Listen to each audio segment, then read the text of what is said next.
आता आपण बघताय की एक साधारणतः हिंदू आणि मुस्लिम या दोन्ही समाजामध्ये अ, कलह निर्माण होईल किंवा त्यांची मन कलुषित होतील. अशा प्रकारचे वेगवेगळे विचार वेगवेगळ्या भागातनं व्यक्तींकडून सातत्यानं व्यक्त होत आहेत. आपापली बाजू मांडण्याचा प्रत्येकजण प्रयत्न करतोय. पण एक सामाजिक सलोखा यामुळे बिघडतो आहे आणि त्यामुळे एक अस्थिरतेचं वातावरण निर्माण होत आहे समाजामध्ये, याचा विचार कुणीही करत नाही. बरोबर आहे.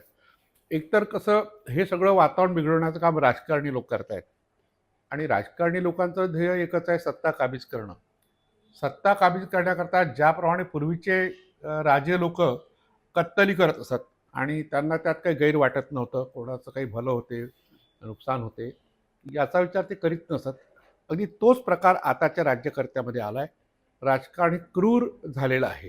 मानवी रूप त्यात काही राहिलेलं नाही आणि निवडणुका जवळ आल्या की असं काही प्रश्न निर्माण करायचे आणि लोकांमध्ये संभ्रम निर्माण करायचा आणि गठ्ठा मतं कशी मिळतील त्या दृष्टीने प्लॅनिंग करायचं. तर त्याचा एक भाग आहे. म्हणजे याकडे आपण गांभीर्याने पाहिलं पाहिजे, नाही असं नाही. पण सर्वसामान्य माणसांनी सुद्धा धर्म म्हणजे काय, धर्माच्या विधी म्हणजे काय, धर्माचे जे काही स्वरूप आहे, दैवत आहेत किंवा एकंदर तत्त्वज्ञान असेल, या गोष्टीचा विचार सर्वसामान्यांपर्यंत जात नाही. ते परंपरा आणि विधींमध्ये गुंतून जातात आणि विशेषतः भावनिक होतात आणि त्याचा गैरफायदा राजकारणी लोक घेत राहतात. तसा प्रकार अतिशय ओंगळ आणि बिभत्स हा प्रकार आहे. म्हणजे अच्छा. महाराष्ट्राच्या एकंदर व्यक्तिमत्वाला साजेसा तर नाहीच नाही, उलट घृणास्पद आहे.